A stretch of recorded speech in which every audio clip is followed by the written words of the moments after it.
Hello, my name is Mike Van Hall, and I will be introducing to you the New Testament today. Now, everything in this video is going to be kind of background information.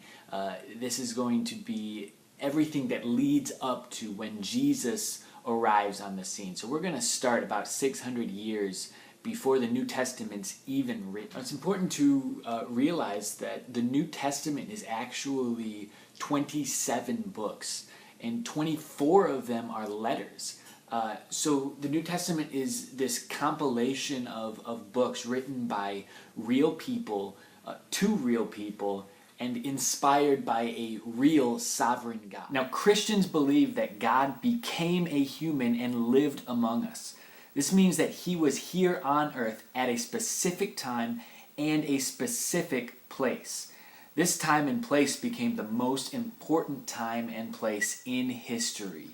The Apostle Paul talks about how everything before Jesus came was simply a preparation for Jesus. So before really getting into what was happening in the Gospels of Jesus Christ, we kind of need to understand what was happening in the time and the place before Jesus came. Now, Jesus was born in a land called Palestine. Palestine is also known as Israel. And the crazy thing is that Palestine is really small. In fact, Illinois is 3 times bigger than Palestine. But Palestine has always been important because it is a crossroads between major world powers.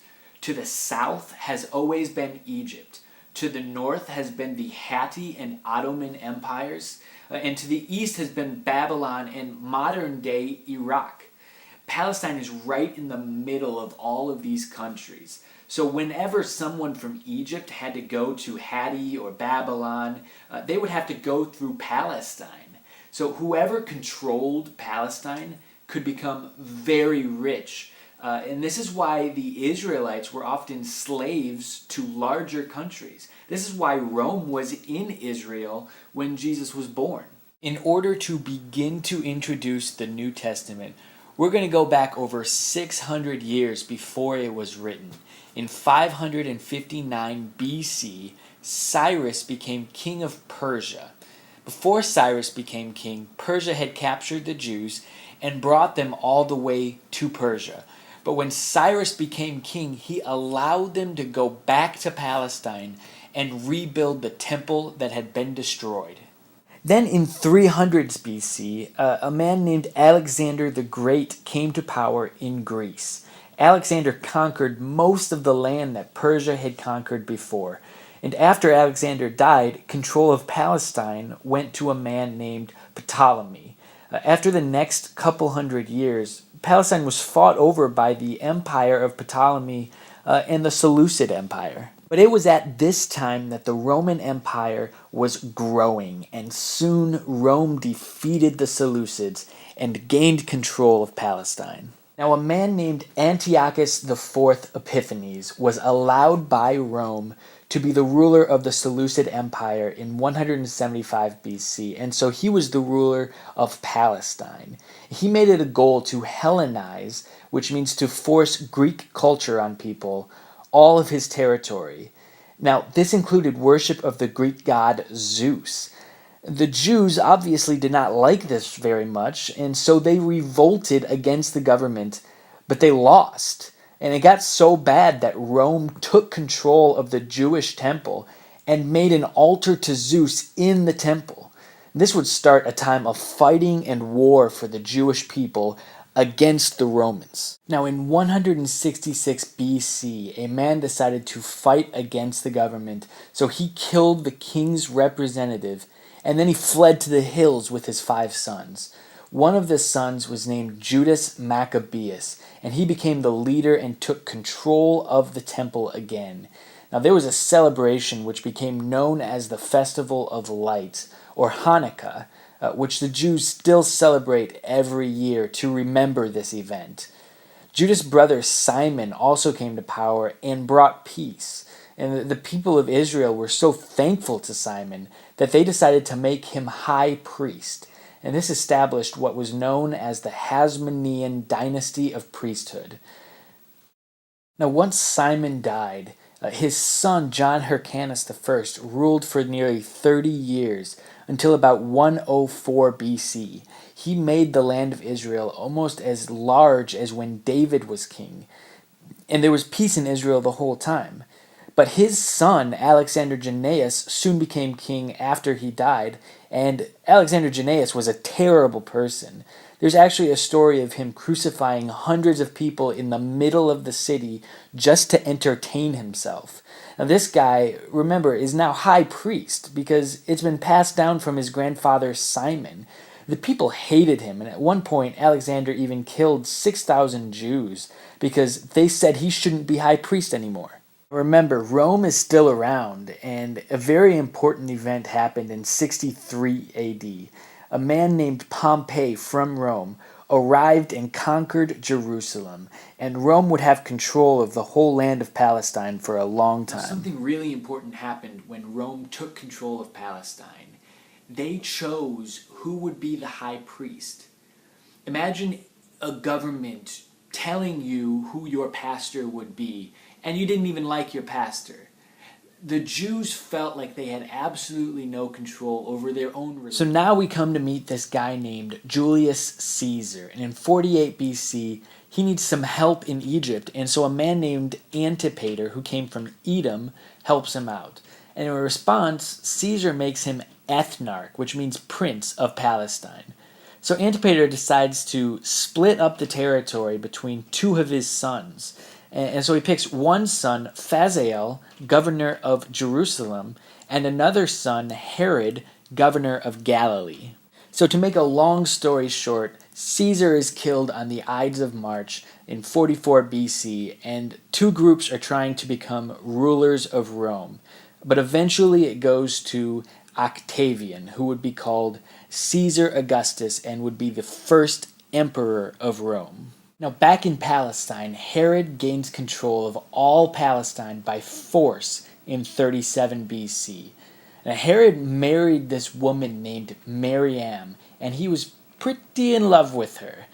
But this is where Herod gets a little crazy, and we enter a soap opera, and Herod starts listening to his sister, who is spreading rumors about his wife Mariam cheating on him. And so he decides to execute Mariam, who was innocent, by the way, and then her mother Alexandra, he kills her too, just for the heck of it. Now, Herod starts going even more crazy and becomes paranoid about everything, especially other people trying to kill him and become king.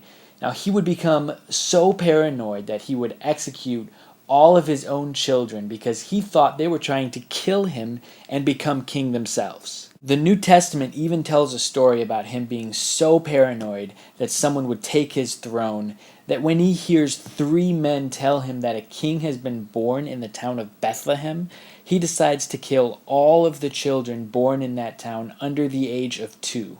Thankfully, Mary, Joseph, and Jesus had already escaped. But even though he was a little crazy, Herod was a genius. He rebuilt the temple in Jerusalem into one of the most beautiful buildings in the world at that time. He also built a port at Caesarea, which Paul would later be held at before going to Rome as a prisoner, and he brought stability to Israel. Many of his accomplishments can still be seen in Israel. So in 4 BC, Herod dies, and the people in Jerusalem kind of go, hey, there's no leader here. Let's revolt. Let's attack while there's no leader. And so Rome has to come in and squash their rebellion right there. Now, Rome will put a bunch more leaders in place. We're going to just give a bunch of quick facts about them and see how they affected the New Testament. The first guy is Archelaus, who ruled from 4 to 6 AD, and he had such a bad reputation that Mary and Joseph decided to move up to Nazareth instead of back to Bethlehem, which was under the control of Archelaus. So Jesus grew up in Nazareth because of Archelaus. After Archelaus, Rome would send people to rule over this territory, and the 5th one after Archelaus was a man named Pontius Pilate, who lived in Caesarea and would eventually condemn Jesus to death on the cross. The next ruler we'll talk about is Herod Antipas. He ruled over Galilee, where Jesus did most of his ministry, and it was Herod Antipas who engineered the death of John the Baptist. And he was the one who Pontius Pilate sent Jesus to before his crucifixion. Now, Jesus, in Luke 21, verses 20 through 40, he predicts the destruction of Jerusalem and the temple. And this happened in 70 AD, after Rome had sent a bunch of bad rulers to reign over Israel, and the Jews revolted against them. But Jesus kind of gives a different reason for the destruction of the temple. He says that God is judging them for rejecting him as Messiah. We're going to kind of switch gears here. We're going to talk about what were the things that Jews believed during the time of Jesus. Judaism was a really interesting religion during this time because you could believe almost anything and be a Jew. They didn't really have a list of things that people had to believe. But there were 5 things that were important to Jews everywhere. And here's what they... Number 1, they believed that Jews were God's chosen people, hand-picked by God. They believed it so strongly that when Christians started converting people who weren't Jews, it was a huge deal, and many Jews got very upset. Number 2, they believed that God gave them the land of Israel. Now, this created problems because Rome was ruling over them. And so they believed that the Messiah would overthrow the Roman government, just like Judas Maccabeus did. When Jesus didn't want to do this, that's when many Jews rejected him. Number 3, they went to synagogue. And the synagogue was very important to everyday life of the Jews. It's where they went to school. It was a court. It was a place for religious ceremonies. And it was a place where debates and discussions were held. So it was a place where Jews went almost every day. Number 4, they had the Torah, which is the first 5 books of the Bible. And the laws that the Torah had were very, very important to them. Number 5, the temple was the place where the Jews worshipped. It was the place where they believed God actually lived. And so when Jesus predicted the destruction of the temple, people were so angry. There's a lot of people who think that it was his attitude about the temple that made the Jews so angry that they wanted to kill him. We're going to switch gears again, and we're going to talk about the different kinds of people that were in Israel at the time. The most famous group is the Pharisees. The Pharisees believed in God, angels, prayer, doing good works, the last judgment, a Messiah, and lots of other things that early Christians also believed. In fact, most of Jesus' disciples had the same beliefs as the Pharisees. The major difference was that the Pharisees unfortunately became very legalistic and judgmental. Another group was the Sadducees. They did not believe in angels or spirits, the resurrection, or a Messiah, but they would join with the Pharisees in condemning Jesus to death. Another group was the Essenes. The Essenes believed in separating themselves from society. So they went and they lived in the desert, and they looked for a political Messiah who would save them from the Romans. Some of their documents they hid in caves, and in 1947 a shepherd found them, and these are called the Dead Sea Scrolls. Another group were the Zealots. These were people who wanted to take matters into their own hands and fight against the Romans themselves. Now, they considered themselves patriots, but really, we wouldn't consider them much different than terrorists today. One of Jesus' disciples was a former zealot. Now, rewind back to 722 BC. Assyria comes and they destroy the Old Testament kingdom of Israel. And the Assyrians come and they move in and marry the Jews who live there, and then they have kids with them. And these are the people who would eventually become the Samaritans. The Jews hated the Samaritans because they weren't actually Jews anymore. They had married the enemy. And so they weren't allowed in the temple in Jerusalem. So what the Samaritans did is they built their own temple in Mount Gerizim, just a bit north of Jerusalem. And you know what? The Samaritans hated the Jews too. At one point, they go into their temple and they just scatter dead bodies all over the place. And so the Jews and Samaritans during the time of Jesus wouldn't even talk to each other. There were lots of different kinds of people in Israel. We've seen the Pharisees, the Sadducees, the Essenes, the Samaritans, but most people were just kind of semi-religious people, just kind of like your average Joe. And these were kinds of the people that Jesus usually attracted. Now, something important to the New Testament is something called apocalyptic literature. Apocalyptic actually means to reveal. This was supposed to be a special revelation from God. And it usually involved a vision and then an angel coming to reveal some sort of strange... Apocalyptic literature usually gave hope for the future and emphasized God's triumph over Satan. Finally, we'll talk a little bit about the Bible, and there's just a few things that we should all know before we read the New Testament. During the time of Jesus, the Old Testament was the Word of God. Second thing is that it was written in Hebrew, but it was translated into Greek, and the Greek version is called the Septuagint. The early Christians used the Septuagint as often as they used the Hebrew Bible. The third thing is that the Old Testament is split up between three parts: the law, the prophets, and the writings.